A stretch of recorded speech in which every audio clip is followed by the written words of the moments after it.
Welcome to the History Slam podcast from Activehistory.ca. Here's your host, Sean Graham. Thank you, Adam. Welcome to the History Slam, everybody. I am Sean Graham, coming at you today nearly live from Ottawa, Ontario, a city with tons of museums. I live in downtown Ottawa. There are, 6, 7 museums within walking distance of me. And if you're like me, you go to a museum, you look at the objects, you read the panels, and you think that's interesting. And I'm glad I came and I learned something today. Hooray.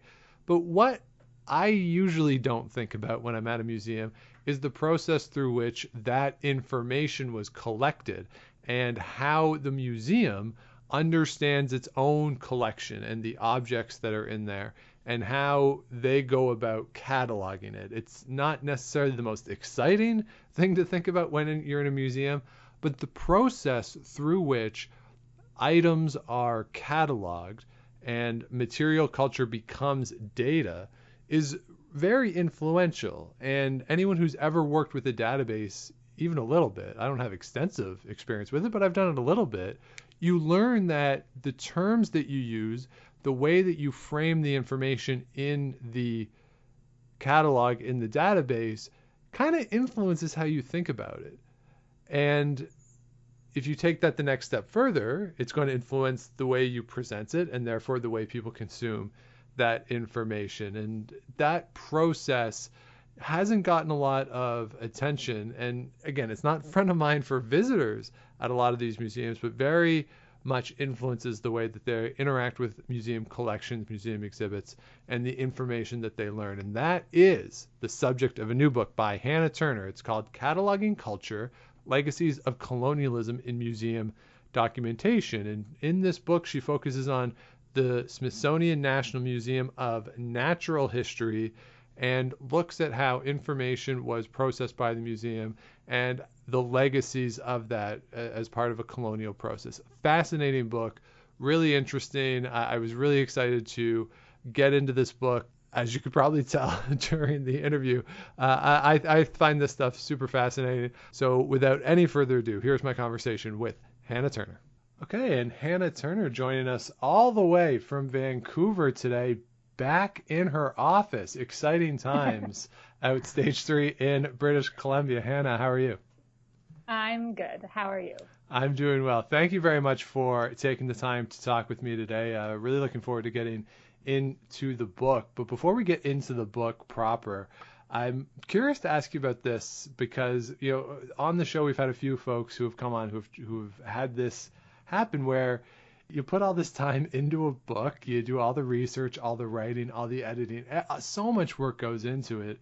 And then in the case of your book, it comes out, the release date is July 15th, 2020, which, in normal times that would be maybe a launch or two, some talking engagements, maybe a party to celebrate. But this comes out, of course, in the midst of everything going on. So what has that experience been like for you with the book coming out in the midst of this global pandemic? Oh, that's a really interesting question. Yeah, it's been weird. I mean, it feels like it should just take a backseat to everything that's going on. And so I haven't been super active in promoting it really or doing any of the, normal work you're supposed to do around a book launch. But there are a few things. We'll be doing probably a virtual launch sometime in November, potentially. So yeah, it's weird. I mean, I really feel strongly that I want an in-person book launch. I want people to come and I want to maybe interview someone, but we'll see if that ever gets to happen. Yeah, it's so tough, right? And there's no way to plan for this, right? This release date would have been set at least 6 months ago, at least, right? Oh, yeah, maybe even longer. Yeah. Yeah. So yeah, there's just no way. There's no way to know. But yeah, hopefully things continue to progress and we can have some sort of an event to celebrate the accomplishment. So let's get into the book. And material culture is something that I'm particularly interested in part because I talk about it in some of the courses I teach, but also because it's something that whenever I read something new about it, I feel as though I learn more and I get more excited about the topic. So One of the things that I find really interesting about this book is the initial question that gets presented in the UBC synopsis of it is, how does material culture become data? And I think that's a really fascinating place to start, because at least historians were trained to look at written documents, right? And the materiality, it's something that comes up more and more in methodology courses, but it's not something that is necessarily at front of mind in a lot of methodology courses. And we are trained to take our data from written words, and perhaps sometimes at a detriment. So what is it about materials and the material culture that is so useful in using it as a source of data? Well, I think there's a couple of things going on. So I really like what you said about methodology and thinking about historians' methodology of history, because I just, like, as a disclaimer, am not a historian. I kind of fell into being a historian because I had to look at a lot of archival documents and do this. I wrote essentially a history, as you must know. But it had me thinking a lot about the role, what's different, right, about potentially doing ethnography and versus sort of a strict history. So that, I think when you say that in my book, there is a lot of focus on the methodology of material culture studies, which has been this field that is often associated directly with the burgeoning field of anthropology, right? Mm-hmm. Where it's anthropologists in the late 1800s, really the mid 1800s were taking objects as evidence instead of just text. So I think that's what makes them different, and it made that field sort of come into itself, I guess, from the earlier natural history, ethnology sort of attempts at understanding the world. So that's kind of what I was interested in most, is this, what does it mean when we make objects evidence, and what kinds of assumptions are present in that sort of maneuver, as I say. Part of that is, or to me at least, there's I like that you said you did archives, because someone's going to yell at me for the way I framed historical methodology before. But one of the things that gets talked about by archivists and historians too is that so much of what's there is dictated by just what was saved, what was chosen to be saved, and also who was writing stuff, right? Written archives are dictated based on who had textual records, who wrote stuff down.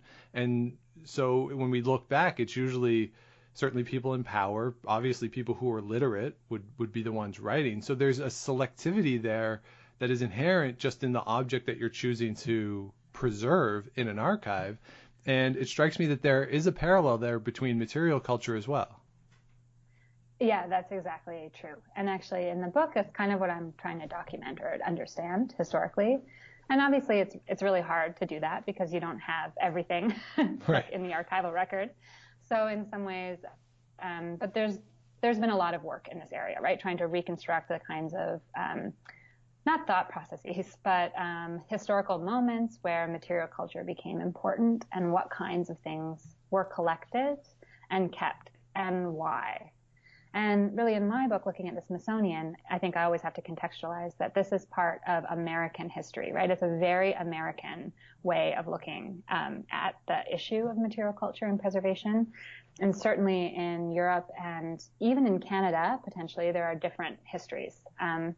So yeah, I think in that sense, it's American, it's a national institution, it has that framework. And when it was created as the Smithsonian Institute, which was really from a bequest from James Smithson, so like one guy, it was enacted into law in the United States. And so they were like, we are going to have an American National Museum to be, to really prove that we're a real nation state.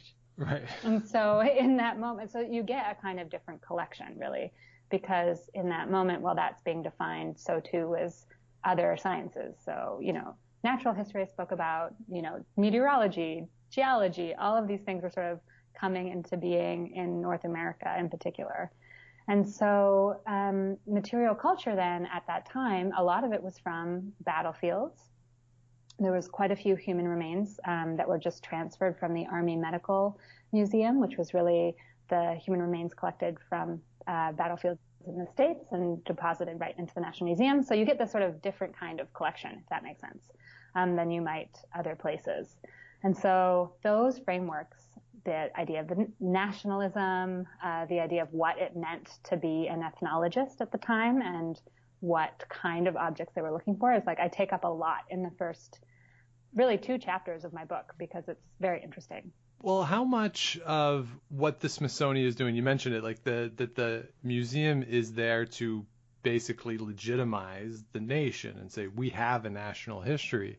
How much of that is based off of not only collecting certain objects, but also potentially omitting certain objects that are not seen as part of this national collection? It's a little unclear in the early days of the institution. So like mid-1800s, you have a whole, basically ethnology is considered part of a science, part of one of the sciences, the human sciences. So I guess the other thing I'll just interject here is that both it's about becoming a national institution and sort of proclaiming that, but also a scientific institution. And I think that's really important. The understanding of what science was at that time and how it worked gets directly applied to the study of human beings. And that obviously, as we know, throughout history has various ramifications all over the world, most of them quite racist. But I think it became very clear that there was a particular kind of material culture that was of interest to science. And that's how you kind of get the early collections. You also, so for example, there's a focus on archaeological objects. There's a focus on really sort of mundane objects as well, right? Where you get sort of an early anthropological take on how to understand people, right, through their things.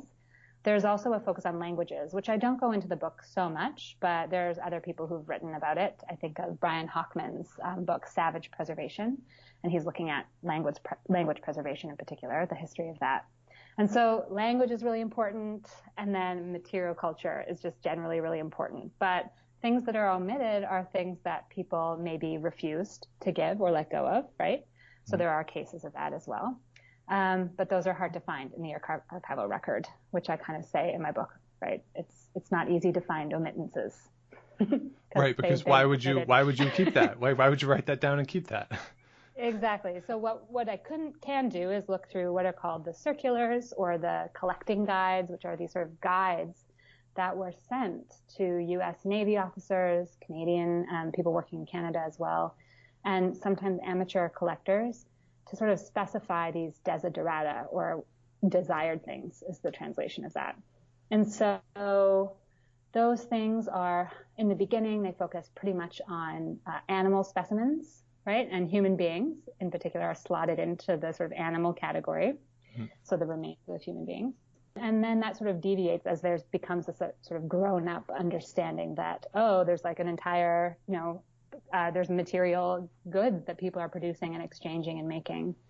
And I think what gets lost is people at that time, at least early ethnologists, were trying to really say, right, so this, if you know anything about the history of anthropology, this is pre-Boasian anthropology, which essentially says, there's like an essential culture of a people, and we will collect that essential thing. So I think scholars have looked at items that had been traded or that were maybe like modernized, right, get avoided in particular ways or omitted from the record because they don't present the sort of authentic vision of what they saw as, dying cultures at the time.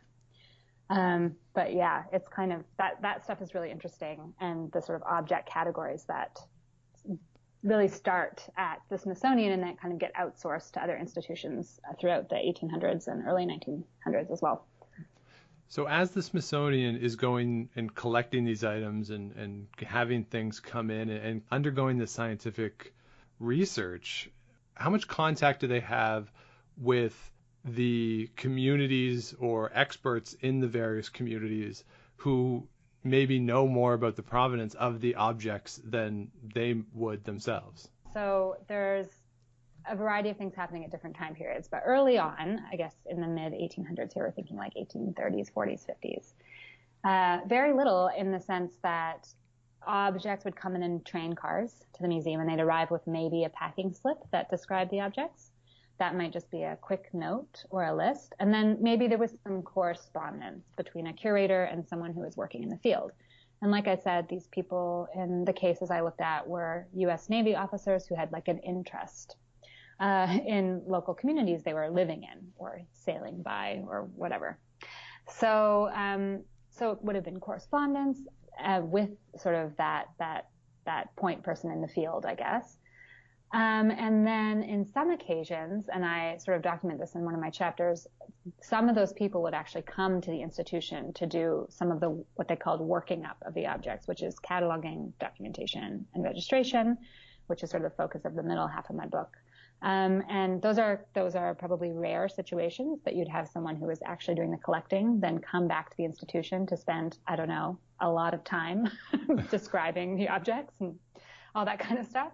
But then as you move and you get this model where there are ethnologists, people who are sort of practiced in interested in going out into, quote, the field to do things like conduct oral histories or understand, this very sort of old idea of anthropology. You would have anthropologists and ethnologists themselves sort of coming and doing some of that work, or the curators would be going out to do it as well. But that's much later on. So it's interesting. There's a really good book by Margaret Bruchak. I don't know if you know it, called Savage Kin, that came out maybe a few years ago. And she details the indigenous white settler relationships around ethnography that were happening and how those white settlers or those, whoever was going into the field, ethnologists, natural historians, how they got access to communities and the sort of gatekeeping that the communities themselves were doing around access to information. It's absolutely fascinating. So I highly recommend that. Now, you mentioned that the sort of that early on process. And one of the things that's interesting to me about the book is that, today the Smithsonian is kind of held up as, a premier institution that, at least as someone who's not directly involved in museum studies and museology or anything like that, I look at it as a really respectable institution. But I'm curious to know how much of that early process that you're talking about, how much is that served to basically create a formula through which not only the Smithsonian operates, but because it develops this reputation, gets almost farmed out to other museums, not only perhaps in the United States, but maybe internationally. Like, how influential is this process that the Smithsonian is coming up with early on? So I think fairly influential. It's really hard to trace the origins of a system. But in the case of the Smithsonian, so I'll talk a little bit, I guess, about cataloging, because that's really the focus of, it's in the title, but which is sort of the process of museum objects being described and documented in like ledger books and then eventually in the card catalog. So what you have is this sort of material technology, or this technology system that comes directly from the library, library at the Smithsonian, or they're using card catalogs, and sort of gets applied and used in the institution by one of the curators. So in that sense, that technology, I guess you could say, of the card catalog or the card index, it's been seen earlier in Europe. So there's clear dialogue happening between the curators in America and in the European museums as well. But it's sort of haphazardly used. And actually that origin, because it's been so haphazardly used across the world, there's no real standards of what we would call like documentation standards, as you would see in libraries, where you have a Dewey Decimal System and a Library of Congress subject headings, right, which are kind of more standard ways of describing things, right, in this case, books. But museums don't have that, in part because of this history. It was quite distributed. And so now when you do any kind of data work with museums or try and share data between institutions, you get into this problem that they have completely different ways of organizing information. But in the States, I think this particular individual, Otis Mason, the curator, and his adoption of the card catalog before his death and quite early on in the history of card catalogs, as far as I can tell, and museums, this gets sort of outsourced to other institutions, or at least they learn from it. But I don't have like direct evidence of that. You can just see the dates of when other card catalogs come into existence in, let's say, the Field Museum or something like that. Right. So I'm happy to be proved wrong about that. But that's my sense. It's really hard to craft a timeline of that without doing years and years and years and years of research. But yeah, and I think it's really important to consider that. The other thing I'll say is like now the Smithsonian is, yeah, it's a great institution. I mean, to the extent we can call institutions wonderful. I mean, they do a ton of wonderful research really and have just lots of programs. There's the Recovering Voices program. They have one of the largest repatriation offices in the country that is really progressive in some ways. And they're doing a lot of work, right, around this. And it's not, and I find I leave this to the end of the book, but it's true that there's a lot of great work going on at that institution. And of course, the Smithsonian is, 13 plus museums large. So we're talking about thousands and thousands and thousands of researchers. But some of the legacies that I sort of point to in the book around cataloging, whether it's the card catalog and the terms used on that, but also the work process, right? So the actual practice of doing it is often left to inexperienced, I mean, these are direct quotations, inexperienced workers, they're considered menial tasks to be done by uneducated people. So this language that is used in really like the late 1800s to the 1900s. Firstly, that's all women, right, in the late 1800s. There's secretaries or women doing all the writing, all the documentation, the actual like transcribing of things, as far as I can tell. And then that kind of basically has mutated into the structure of where there's a separate curatorial department, and then there's a cataloging and registration department, where there's the people who are, don't necessarily have PhDs and who are doing different kind of work, which is really seen as a mundane task. And so the argument I'm trying to make is that it's not, and that this is intellectual work. So I try and problematize that throughout, maybe not successfully, but I think it's really important. It means the ramifications of the idea that there being like people who do the paperwork and people who do the real intellectual work, right? The separation, ramifications of that is funding has just been eradicated from the cataloging and registration departments at many institutions. And it's kind of thought of as like the last thing that that fancy funders want to give money to, right? They're more interested in exhibits, or I'm assuming putting their names on things. I'm not totally sure.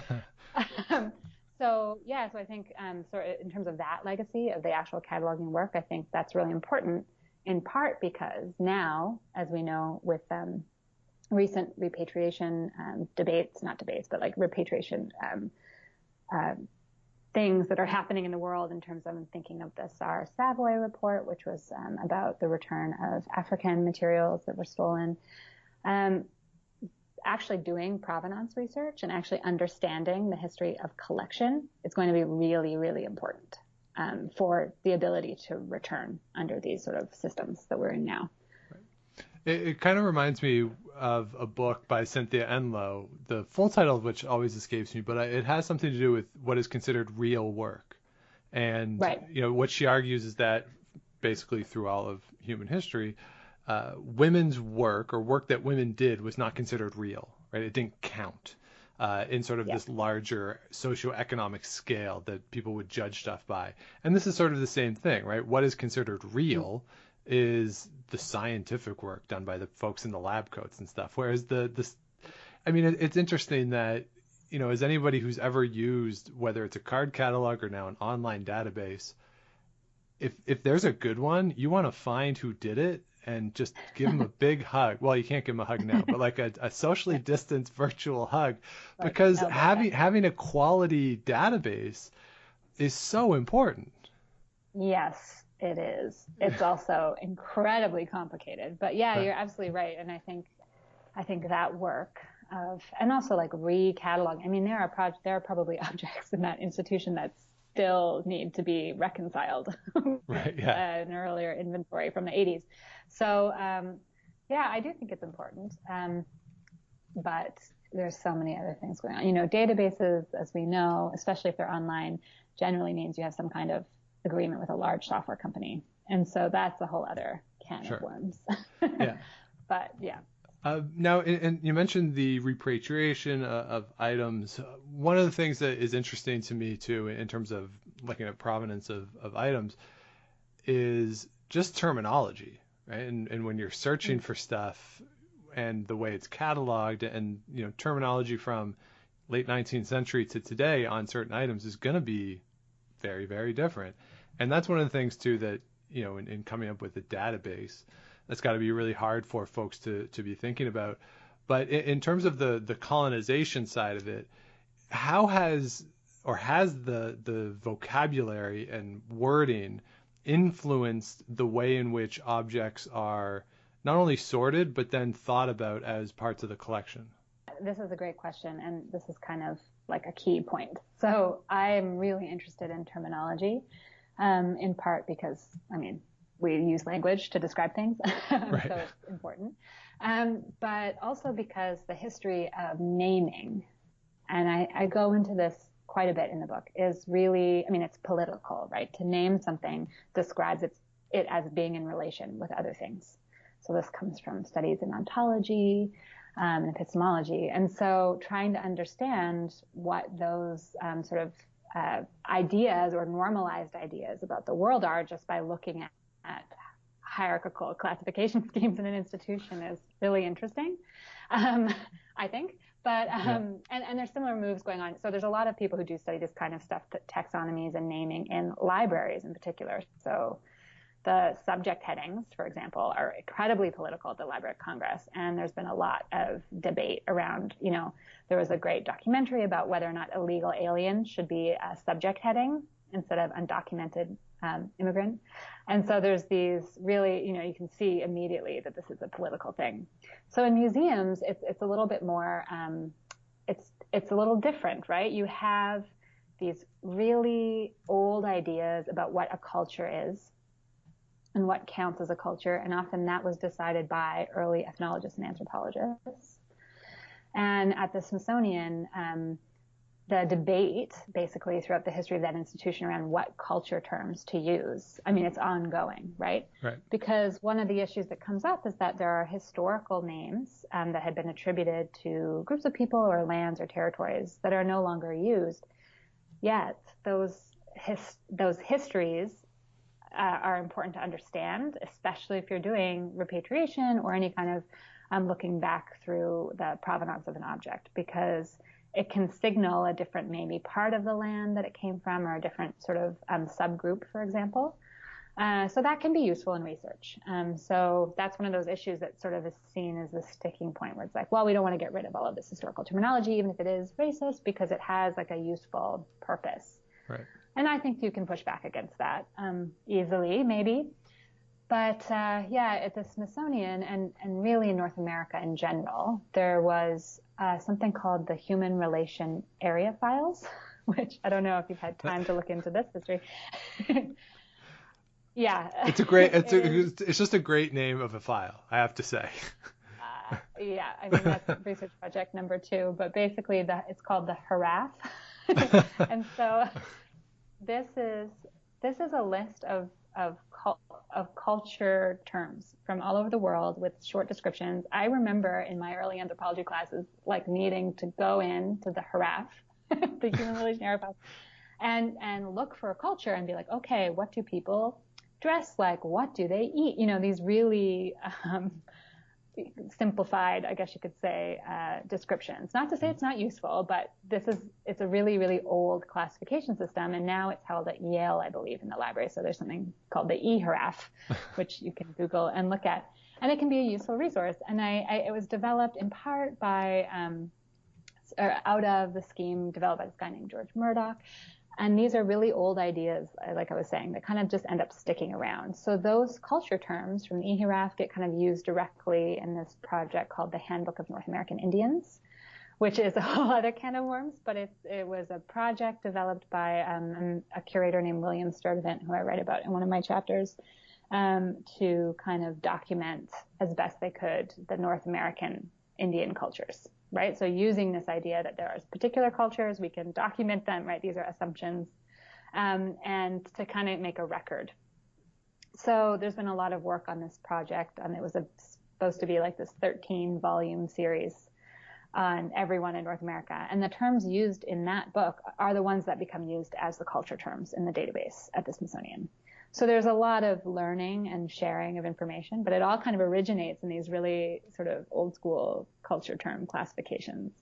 Right.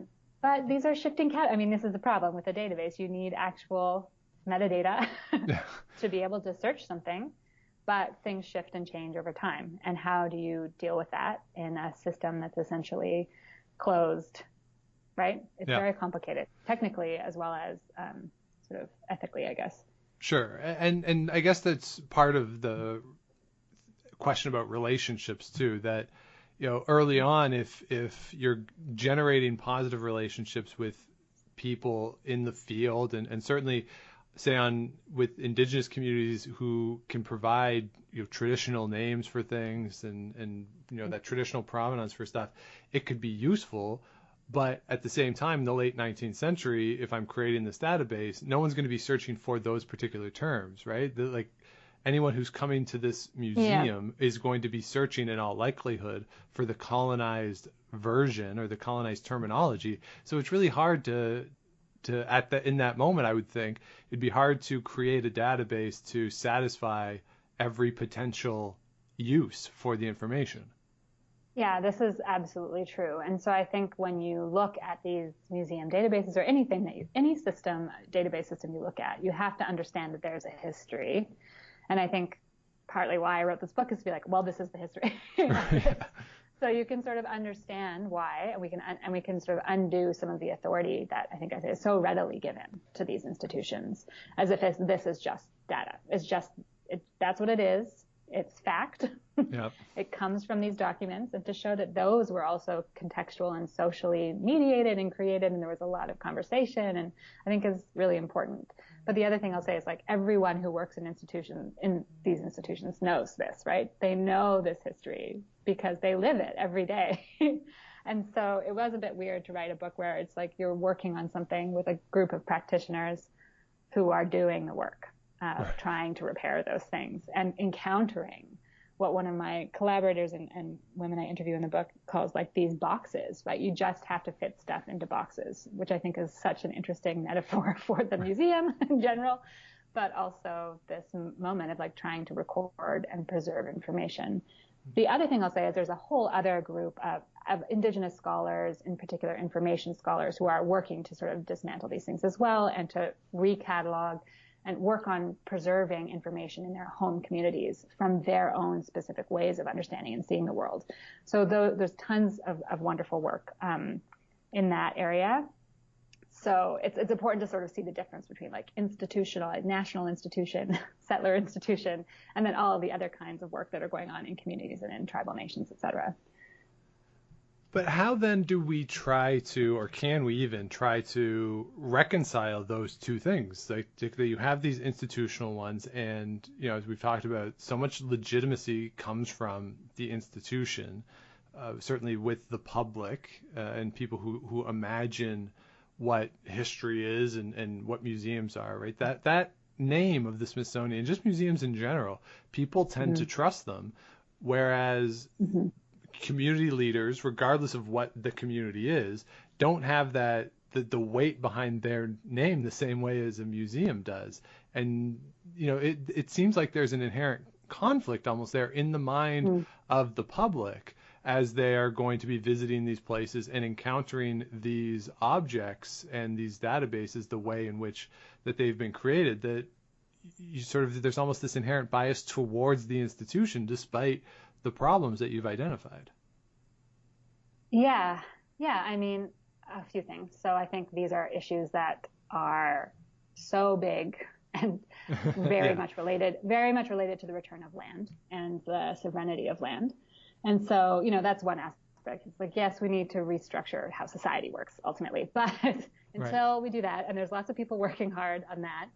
But I think, I really do believe that there's a place for public education. And I think museums are pretty captivating for people. And so I feel that they're important to consider, right? So I think at the end of my book, I come to this exact same conclusion, which is like, well, what do we do, right? We have a historical system, and you could expand this to almost anything that exists, but we have this historical thing that we need to change. And then in fact, the other thing that's happening is that, you know, museums have all these collections and objects and belongings from communities and all over the world. And, you know, some of those things may not have lasted the way they have. in institutions. And so that's something that is difficult to contend with because they become important, right? Especially if you're doing language recovery, so early language records, or even to look for example, your grandfather's blanket or box or whatever it is. So I think it's easy to say, oh, this is all bad and this is all good. Yeah. But it's very complicated. So what do I think? I think repatriation and return and providing funding should be the main thing we look at now moving forward. I look at what's happening with the monuments and this sort of destruction, quote unquote, of monuments from slavery that have been happening this summer. And it's, this sort of weird debate. It's not really a debate, but people sort of arguing that, oh, our history is being lost. And it's like, well, no. Right, yeah. Do you want your history to be this man, this slave owner? So no. So I think reparation can be like radical, actually. I don't think it'll be changing a database. I don't think that will be the radical. Right, yeah. But I do think it's important to sort of just to know that the information you are seeing and what you take to be true is much more complicated. So I guess that's just the first step, maybe. Right. Maybe I don't have an answer.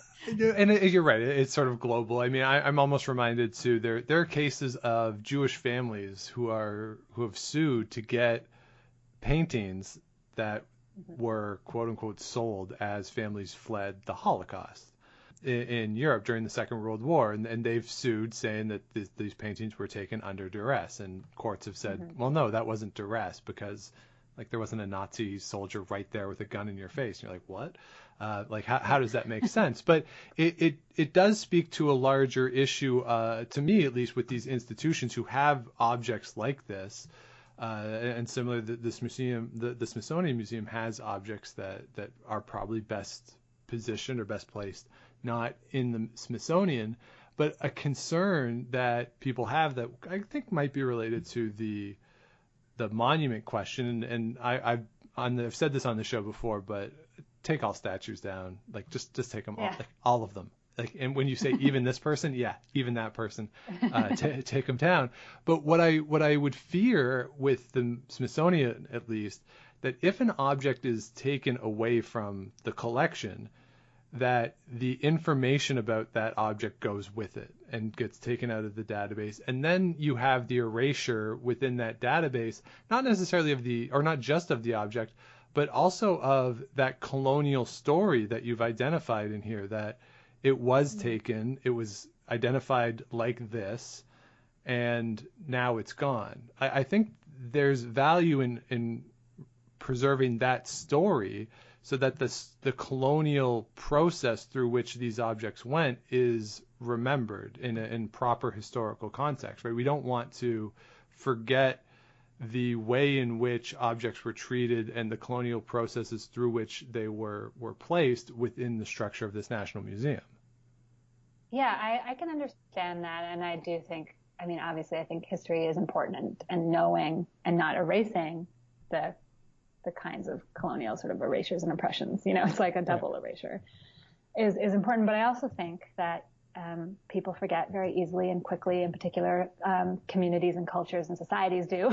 Yep. We're in the midst of a pandemic that 100 years ago, so right.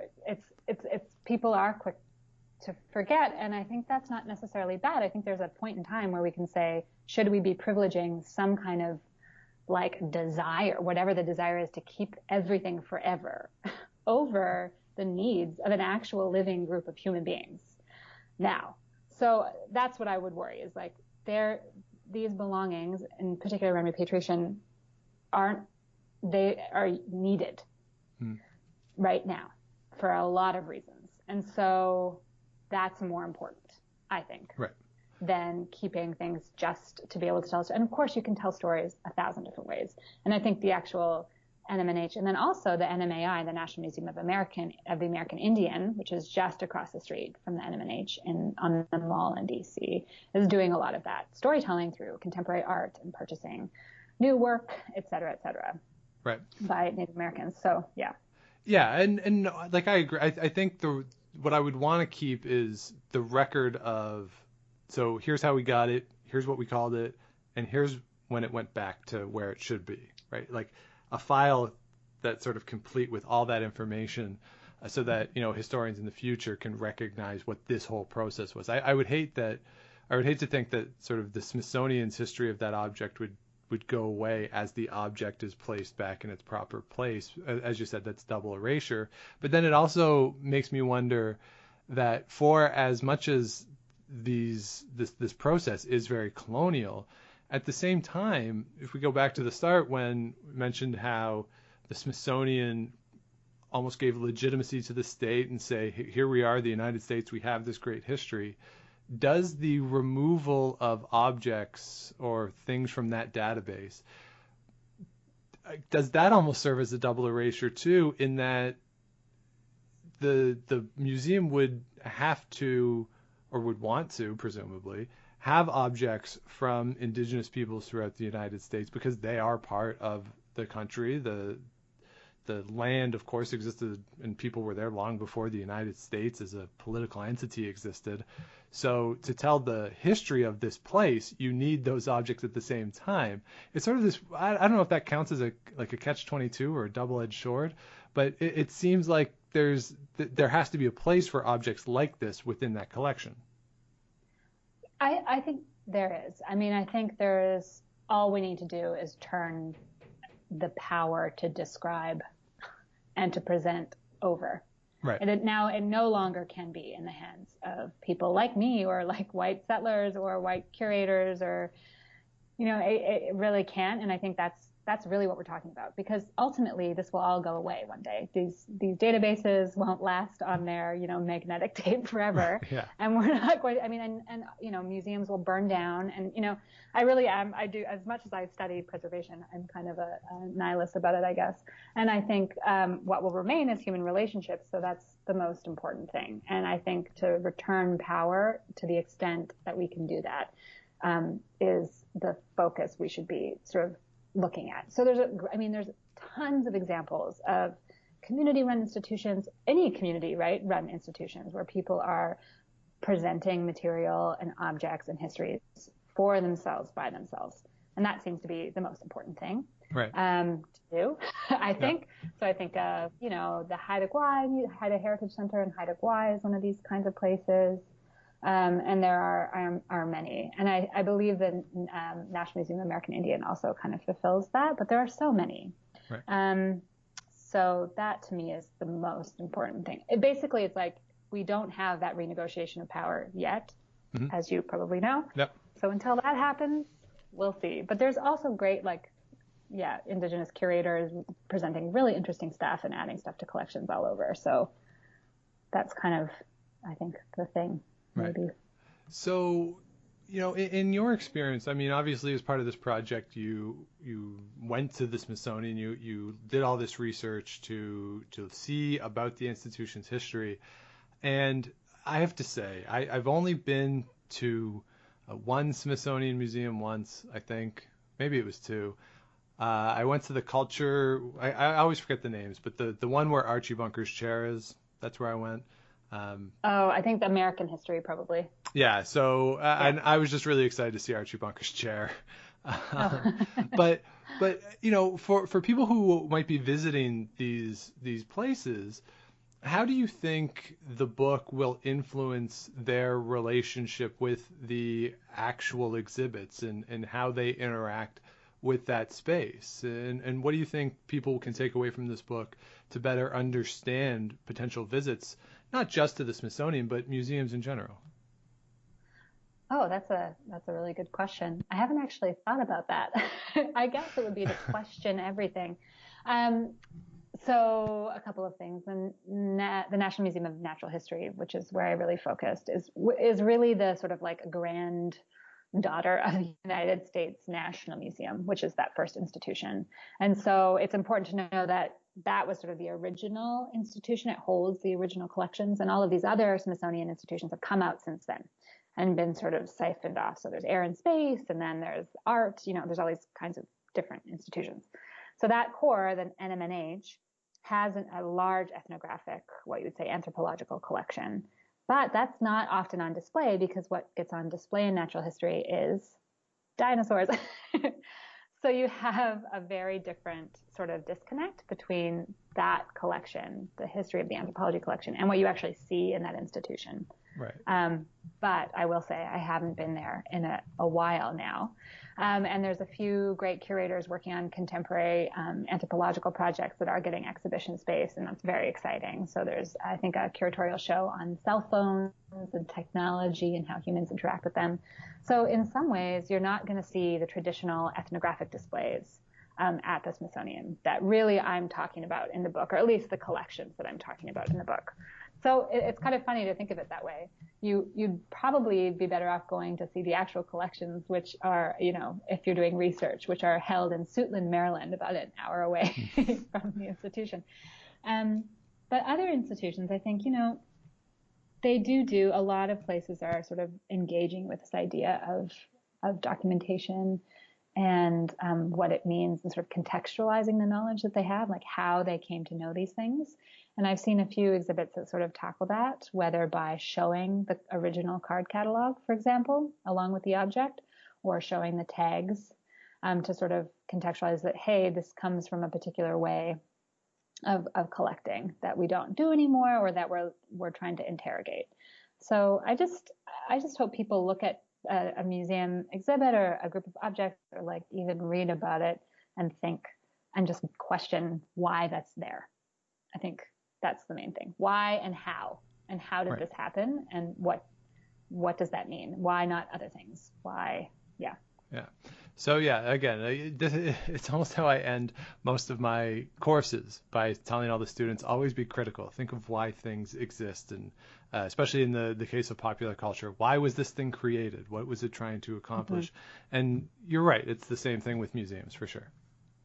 And I think the really important thing, I guess, about that is really this is a book about like classification and taxonomies, right? It's how do we get these naming structures that seem to be so natural to our world, right. And how can we, what does that mean? Basically, right. I'm not sure I have an answer for any of those things, but I think really if you start reading through that sort of history of classification to understand that, what counts as something for one person or one community or group, or oppressor does not count as something for everyone else. And so I think it's really important to think about that as an individual, and think about how your worldview and what you think of as a normal classification of, being, non-being, living thing, animal, human, how those things impact like your daily life and everything, and how they're different for people as well. Right. And that was eye-opening for me when I learned those things. So I hope that comes across. Yeah, and we certainly encourage everybody to go check out the book. Again, it is Cataloging Culture, Legacies of Colonialism in Museum Documentation. Hannah, where can people find it? They can find it on the UBC Press website, and there's a PDF and an e-publication, and then a hardcover, and paperback should be out sometime in the spring.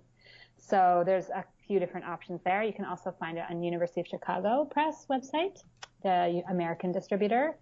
And and my website, hannatrnr.com, has a link. So, or just follow me on Twitter at hannatrnr, Hannah Turner. Awesome. And hopefully that when the paperback comes out, the pandemic will be over and you can have a paperback big party. Yeah. Yeah. Let's hope the pandemic is over sometime. That would be wonderful. that would be swell. Yeah. The end of the pandemic. Yeah. We're all rooting for that. Hannah Turner, congratulations on the book, and thank you so much for joining me today.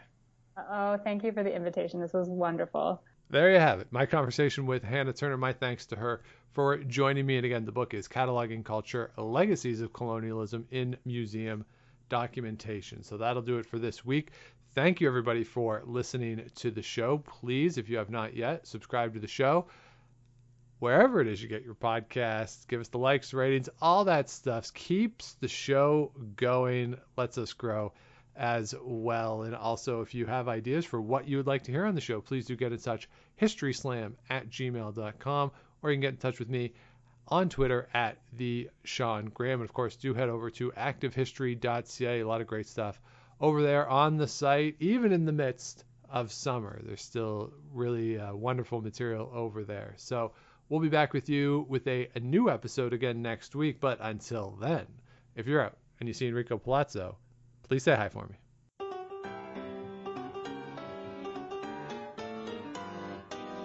Thanks for listening to the History Slam podcast. Be sure to check out Active History for more features, articles, and be sure to subscribe on iTunes.